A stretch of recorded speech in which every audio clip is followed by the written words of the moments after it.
Welcome to the St. Vrain Sports Report. We're glad to have you along with us. We're going to get you up to date on what's going on in high school football. Got the quarterfinals coming up this week. Also look back at the first round. Also, we're going to take a look back at state volleyball, where a couple of teams were in the semifinals locally. But first off, we're going to get started with some highlights. Let's get right to it with some playoff football. And Meade hosting Evergreen, a rematch of a September 7th game that the Evergreen won 8-7 up in Evergreen.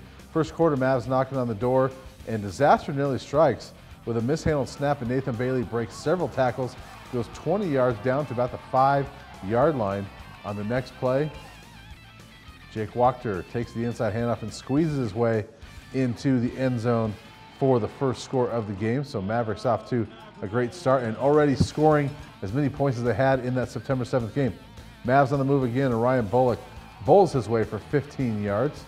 Gets down around the 25-yard line. Moments later, Bullock finishes off the drive, getting his way into the end zone from 4 yards out. So that Meade offense rolling in the first quarter of this game. Evergreen looking for an answer, and it's fourth down, 4th and 3, but the Meade defense comes up with the stop and takes over on downs. Great defensive stop for the Mavericks there near midfield. And then early in the second quarter, Brandon Keys takes the handoff, finds his way to the end zone, just gets inside the pylon for a 21-0 lead. Mavericks rolling. Get the taunting penalty there, but they'll take that for the touchdown. Evergreen does respond this time as Griffin Laurentano rolls to his left and finds Gavin Foote in the end zone. Foote with a great catch over defenders and gets the Cougars on the board. So Evergreen not going quietly in this one. Bullock again pounding his way through the Evergreen defense to get himself inside the 5-yard line. Then it's Wachter again, this time from 2 yards out for his second touchdown run of the day. Just reaches over, gets that into the end zone. Mavericks up 28-7 at that point. But just before the half, Meade playing for the run on defense, and Laurentano rolls out to his right, hits a wide open Carter Casson for the 79-yard touchdown. Evergreen pulls it in 28-14 going into the half. Third quarter though, Meade would take over from there, and Bailey finds a hole, makes a nice move and gets around a defender, sprints to the end zone. He rushed for 114 yards on the day, and Meade extends that lead to 21 points once again. Run game was clicking all day for the Mavs. Wachter goes for another 11 yards on that run. Meade ran for 419 yards on the day. That would set up Bullock for his second touchdown run of the day from 1 yard out. He would add another one in the fourth, finishing with 130 yards on 14 carries. Defense held Evergreen to 235 yards of total offense. Crosstown rivalry in Class 4A state semifinal volleyball. Longmont versus Niwot. Longmont with its first state run in a few years. Niwot in the semis for the second year in a row. Early on, Leslie Graffelman with the kill for the Cougars, getting them off to a good start there. Good volley for both teams here until Natasha Tarakova is going to put it away for the Cougars right there.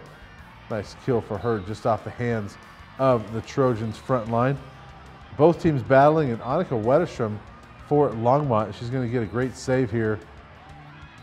Keep this ball going. There's Wedderstrom with the save right there. And moments later, it's Emma Falk pounding it down for the kill to end the set for Niwot. They go up 1-0 at that point. Second set, Longmont trying to get back in it. Serving, and Falk gets the ball over, but Longmont with some great defense, and that sets up Peyton Johannesson for the kill. She had a team high 16 kills in that match. Audrey Richards serving for Niwot. The serve too much to handle for Longmont as Richard gets the ace. Then it's Longmont with a serve to Zoe Gonzalez. She's going to come through with the big hit and the kill for Niwot. Set point in set number 2. Madison Schroeder with the quick set, and Falk puts it down for yet another kill in the 2-0 lead for Niwot in the match. Third set, desperation time for Longmont, but Niwot, more of Niwot and more of Falk. She finds a hole in the Longmont defense for another point. She had 27 kills in the match. Longmont doing its best to stay alive. Johannesson with a couple nice swings, but Falk and Groffelman team up for the block, and they finish off the 3-0 sweep. Niwot moves on to the state finals. Longmont's great season ends at 23-6. So later in the day, Niwot taking on Lewis Palmer. Niwot looking to defend the Rangers, who came in as the two-time defending state champions and really for most of the season thought of as a surefire three-time state champion. So Cougars moving early in the match. Falk with a couple of nice swings and gets the second one to go for the kill. She had 7 kills in this match to lead the team. Rangers rally though, get a powerful swing from Cassandra Krutzinger for the kill. Nice volley here between both teams as you see why they're two of the best teams in the state. Niwot's Natasha Terakova to keep the ball alive, but the Rangers finish off the point with a kill by Riley Putnicki. Right there, just a big swing. The Rangers so much power at the line. Rangers keep going as Krutzinger with some power and the kill to finish off the set right there. Second set, Lewis Palmer just kept at it. Cougars trying to rally. Falk gets a great block of Krutzinger for a Niwot point right there. So Niwot trying to come back in this one, but really just too much Lewis Palmer in this one. Moments later, a fantastic dig from Annika Turner keeps it alive, but Krutzinger is there for the block, and Lewis Palmer just rolling. Niwot unable to get much going in this match. That's followed by a Trinity Jackson kill for the Rangers, just inside the end line there. And then on set point, Adelaide Feek finds a hole in the Niwot defense for another Rangers point, and they go up 2-0 in the match with that point right there. Third set, really just more of the same for Niwot. Unfortunately, Krutzinger displays her power once again with the kill, and Niwot just no answers, just like just about everybody else that plays Lewis Palmer over the last couple of years. Falk is able to get this one over the net, but that simply set up Krutzinger for another easy kill. She had a match-high 13 kills in this one, and then one more time for the championship. It was Krutzinger once again putting it down. Niwot finishes 22-4 with 2 of those losses to Lewis Palmer, one of them to Longmont. So a great season for Niwot, unable to get that state championship, but like I said, kind of a foregone conclusion most of the year that Lewis Palmer was far and away the #1 team in the state in Class 4A. And you know, Longmont knew it, Niwot knew it, everybody knew it going into that state tournament. So a great job for Niwot to get to the state championship. One more step than they got last year, and congratulations to Longmont for a run to the state semifinals after missing out on state altogether over the previous 2 seasons. Let's look at the state volleyball results from over the weekend in the semifinals. You see that Longmont losing to Niwot 3-0. Lewis Palmer swept through Holy Family. Then there's that final score. Locally, we had Niwot and Longmont both there. It's a double elimination tournament. Meade won a match, but finished 1-2. Silver Creek went 0-2 throughout the weekend. In 2A state volleyball, Lions was down there as well. Yuma wins the championship there. Lions goes 1-2. They were the defending state champions. Lost a lot from last year, however, and just unable to repeat the feat, but still going down there and winning a match, going 1-2 in the tournament. Also still going on is state football, and let's take a look at the 4A bracket there, where Skyline is the lone remaining team locally. You see Pine Creek, the #1 team, they had a pretty easy time with Heritage. There's that Skyline score, 32-23 over Pueblo West. So a surprising one just underneath that. Chatfield 10-7 over Broomfield. Broomfield scored 72 points the week before against Longmont. Now Longmont falling to Ponderosa 50-20. The Trojans gave up 122 points in their last 2 games. Skyline, by the way, first playoff win since 1999. Let's take a look at the quarterfinal matchups in Class 4A, where #1 Pine Creek has to come to Skyline this weekend. The #9 Falcons will look forward to that matchup. Chatfield against Ponderosa. Montrose will be at Greeley West, and Fruita Monument will be at Loveland. So Skyline's still alive. We were able to catch up with Coach Mike Silva to talk about this matchup and really kind of what they learned from last year, making the playoffs a year ago and really getting thumped by Chatfield in the first round. They came back this year, got a victory. Like I said, their first playoff win in 19 years. Mike Silva talked about the win, but also what they've got to expect this week.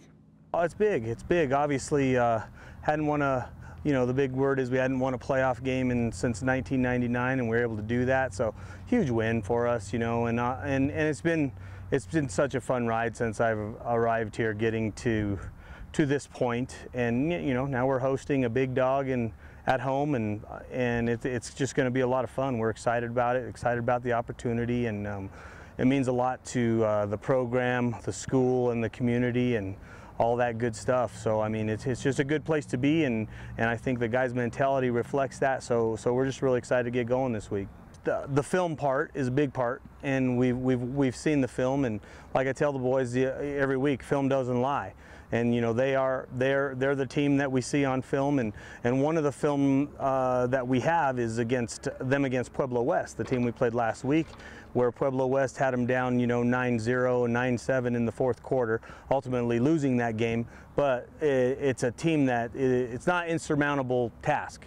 It's about us taking care of us and doing what we do, and I think the boys are, like I said, in a really good mentality right now, and believing in that, and it's just instilling a game plan, buying into it, and then executing. So you know, I think one of the things is obviously a quick start, as it is in every game, but even more important in a game like this.